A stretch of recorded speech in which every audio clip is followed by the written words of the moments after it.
Assalamualaikum warahmatullahi wabarakatuh. Selamat pagi anak-anak, bertemu lagi dengan Ibu Vira. Hari ini kita akan membahas bagian D, yaitu mengenai pesan pokok surat Al-Ma'un. Sebelum itu, marilah kita baca terlebih dahulu dan kita simak dengan baik apa saja yang ada di dalam pesan pokok dari surat Al-Ma'un. Sebagai kitab suci, tentu Al-Quran tidak hanya dibaca tetapi juga harus dipelajari setiap lafal dan kata-kata. Dengan mempelajari setiap kata-kata ini akan memudahkan dan memahami makna yang ada di dalam setiap ayatnya. Yang pertama, Asbabun Nuzul surat Al-Ma'un. Asbabun Nuzul adalah sebab turunnya ayat atau surah dalam Al-Quran. Sebab turun ini bisa berupa kejadian yang sedang dialami Nabi Muhammad SAW dalam menghadapi kaumnya ataupun kejadian yang ditemui Nabi dalam kehidupan sehari-hari. Namun tidak semua ayat dan surah dalam Al-Quran diketahui asbabun nuzulnya. Tahukah kalian sebab turunnya surat Al-Ma'un? Sebab turun surat Al-Ma'un pada ayat 1-3 menyebutkan bahwa ada orang yang identitasnya diperselisihkan oleh para perawi, yaitu Abu Sufyan, Abu Jahal, Al-As ibn Walid atau orang lain yang setiap minggu menyembelih seekor unta. Suatu ketika ada anak yatim yang datang meminta sedikit daging yang disembelih, namun mereka menghardik dan mengusir anak yatim tersebut. Peristiwa di atas merupakan pelajaran yang sangat berarti agar kita memiliki kepedulian terhadap orang yang membutuhkan. Kita harus menyadari bahwa harta yang kita miliki merupakan titipan dari Allah yang harus dipergunakan dengan baik. Dalam riwayat lain diceritakan dari Ibnu Abbas bahwa pada masa Rasulullah ada sekelompok orang munafik yang rajin mengerjakan sholat, namun sholatnya tidak diniatkan karena Allah, melainkan karena ingin dilihat dan dipuji oleh orang lain. Ketika dilihat orang lain, mereka terlihat khusyuk mengerjakan sholat. Tetapi ketika tidak dilihat orang lain, mereka sholat seenaknya, bahkan sering menyepelekan dan meninggalkannya.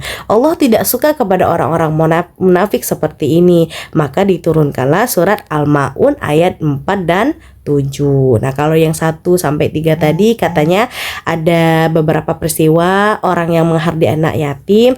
Nah, 4-7 itu ada peristiwa banyak orang munafik yang mengerjakan sholat tapi tidak diniatkan untuk Allah. Kita perhatikan gambar ayang Ibu Lingkari ini. Nah, gambar 1.6 ini ada seorang polisi atau penjaga keamanan memberikan bantuan kepada anak yatim. Nah, kita baca di bagian ini.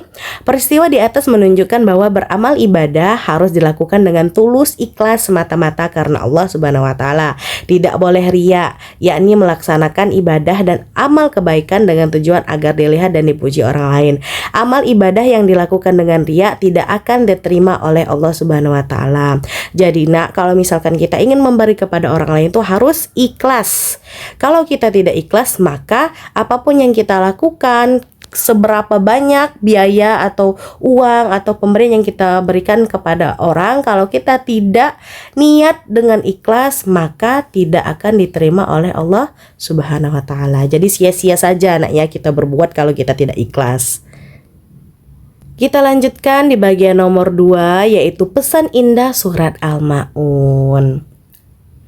Kalian pasti sering melihat orang yang berlimpah harta, memiliki segala yang diinginkan. Namun ada sebagian dari mereka masih memiliki sifat kikir atau tidak, atau belum mau berbagi terhadap tetangga. Selain itu, ada pula orang yang rajin mengerjakan sholat, sudah melaksanakan ibadah haji, tetapi masih memiliki sifat kurang menyenangkan terhadap orang lain. Nah, seperti ini harus kita hindari. Surat Al-Ma'un memberikan pesan-pesan yang indah supaya kita bisa menghindari perilaku tercela. Surat Al-Ma'un menyebutkan sebagai pendusta agama, berikut ini adalah pesan-pesan Allah di dalam surat Al-Ma'un. Yang pertama, ayat ke-1. Aro'aital ladzi yukazzibu biddin. Nah, pada ayat ini Allah menanyakan kepada Nabi Muhammad, apakah engkau tahu orang-orang yang mendustakan agama? Pendusta agama juga disebut sebagai sebagai ingkar terhadap hari kiamat. Meskipun pertanyaan ditujukan kepada Nabi Muhammad, namun memiliki pemahaman bahwa kita harus merenungi pernyataan tersebut. Pernyataan itu memberikan isyarat supaya kita memperhatikan atas jawaban tersebut. Ayat kedua, fazalikal ladzi yad'ul yatim. Para pendusta agama adalah orang-orang yang menghardik anak yatim, yaitu mereka yang menyakiti hatinya, berbuat zalim kepada mereka dan menggunakan hak mereka secara tidak adil serta tidak peduli terhadap hidup mereka. Ayat ketiga, wala yahuddu ala ta'amil miskin, dan tidak ada keinginan untuk memberikan makanan kepada orang miskin, yaitu yang tidak memiliki kecukupan untuk memenuhi kebutuhan sehari-hari. Segeralah berbagi kepada siapapun, khususnya fakir miskin di sekeliling kita. Jangan membiarkan tangan kita terbelenggu atau berat membantu orang lain. Kita lanjut lagi ayat keempat. Fawailul lil musallin, maka binasa dan celakalah orang yang sholat tetapi memiliki perilaku tercela.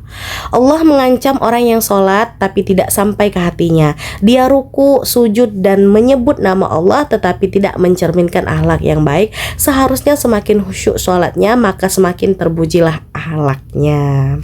Ayat kelima, alladzina hum an sholatihim sahun, yaitu orang-orang yang lalai terhadap sholatnya. Di antaranya adalah malas-malasan, menyepelekan sholat, mengerjakan di luar waktu yang ditetapkan, dan tidak memenuhi ketentuan-ketentuan yang berlaku. Mereka hanya sekedar sholat untuk menggugurkan kewajiban.